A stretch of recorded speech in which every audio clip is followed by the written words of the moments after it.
PM किसान सम्मान निधि जैसे योजना का लाभ देख रहे मध्य प्रदेश के किसानों को किसान सम्मान निधि के 12,000 रुपया मिल रहे हैं।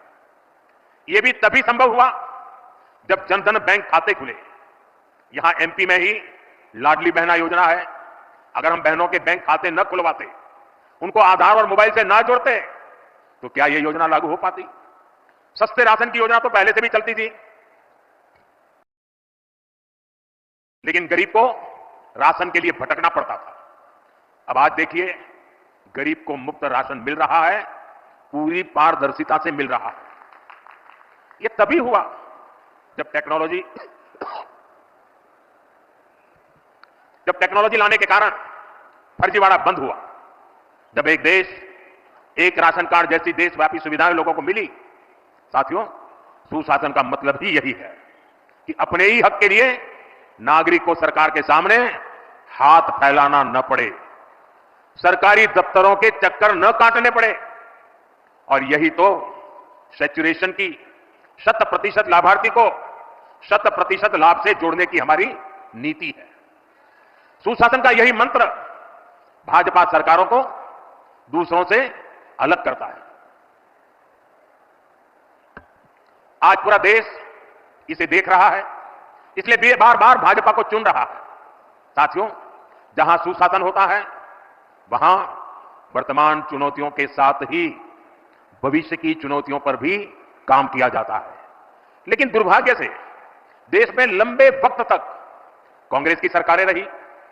कांग्रेस गवर्नमेंट पर अपना जन्मसिद्ध अधिकार समझती है, लेकिन गवर्नेंस का उसे 36 का नाता रहा है। जहां कांग्रेस, वहां गवर्नेंस हो ही नहीं सकती। इसका बहुत बड़ा खामियाजा दशकों तक यहां बुंदेलखंड के लोगों ने भी भुगता है। पीढ़ी दर पीढ़ी यहां के किसानों, यहां की माताओं बहनों ने बूंद बूंद पानी के लिए संघर्ष किया। यह हालात क्यों बने?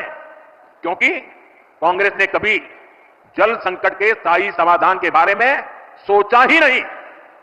साथियों, भारत के लिए नदी जल का महत्व क्या है, इसको समझने वाले पहले लोगों में, और आपको भी जब बताऊं तो आश्चर्य होगा, यहां किसी को भी पूछ लीजिए, हिंदुस्तान में किसी को पूछ लीजिए कि देश आजाद होने के बाद सबसे पहले जल शक्ति, पानी का सामर्थ्य, पानी के लिए दूरंदर्शी आयोजन, इसके विषय में किसने सोचा था, किसने काम किया था?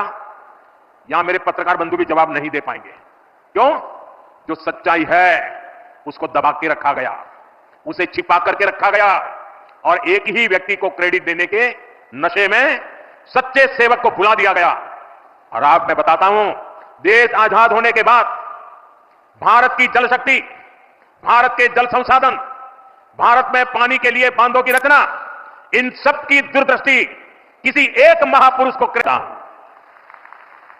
इस एक वर्ष में एमपी में विकास को एक नई गति मिली है। आज भी यहां हजारों करोड़ रुपए की विकास परियोजनाओं की शुरुआत हुई है। आज ऐतिहासिक केन बेतवा लिंक परियोजना का, दौधन बांध का शिलान्यास भी हुआ है। ओमकारेश्वर फ्लोटिंग सोलर प्लांट, उसका भी लोकार्पण हुआ है। और ये मध्य प्रदेश का पहला फ्लोटिंग प्लांट है।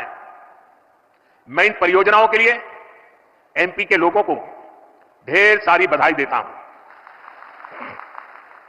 साथियों, आज हम सभी के लिए बहुत ही प्रेरणादायी दिन है। आज श्रद्धेय अटल जी की जन्म जयंती है। आज भारत रत्न अटल जी के जन्म के 100 साल हो रहे हैं। अटल जी की जयंती का यह पर्व सुशासन की, सुसेवा की हमारी प्रेरणा का भी पर्व है। थोड़ी देर पहले जब मैं अटल जी की स्मृति में डाक टिकट और स्मारक सिक्का जारी कर रहा था, तो अनेक पुरानी बातें मन में चल रही थी।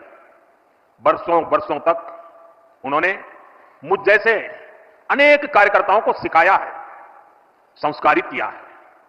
देश के विकास में अटल जी का योगदान हमेशा हमारे स्मृति पटल पर अमिट रहेगा। मध्य प्रदेश में 1100 से अधिक अटल ग्राम सेवा सदन के निर्माण का काम आज से शुरू हो रहा है। इसके लिए पहली किस्त भी जारी की गई है। अटल ग्राम सेवा सदन गांवों के विकास को नई गति देंगे। साथियों, हमारे लिए सुशासन दिवस सिर्फ एक दिन का कार्यक्रम भर नहीं है। गुड गवर्नेंस, सुशासन भाजपा सरकारों की पहचान है। देश की जनता ने लगातार तीसरी बार केंद्र में भाजपा की सरकार बनाई। मध्य प्रदेश में